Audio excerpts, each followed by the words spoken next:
1 KG rice తీసుకున్నాను. అది కడిగేసి పెట్టుకున్నాను రైస్‌ని.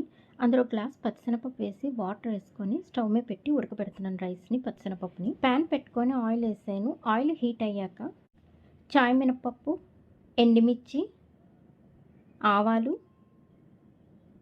పచ్చిశనగపప్పు, వేరుశనగ గింజలు, కరివేపాకు, పచ్చిమిర్చి వేసి ఏపుతున్నాను. పోపు ఏగుతుండగానే పసుపు, సాల్టు వేస్తున్నాను.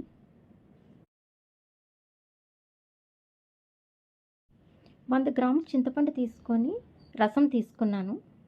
ఆ రసం ఇందులో వేస్తున్నాను. పోపులో వేసి బాగా ఉడకబెడుతున్నాను. ఇంగువ పొడి కూడా వేశాను. రైసు, పచ్చిశనగపప్పు ఉడికిపోయింది. అది ఒక పళ్ళెంలోకి తీస్తున్నాను రైస్‌ని. ఆవాలు మిక్సీ చేసి పేస్ట్ చేశాను.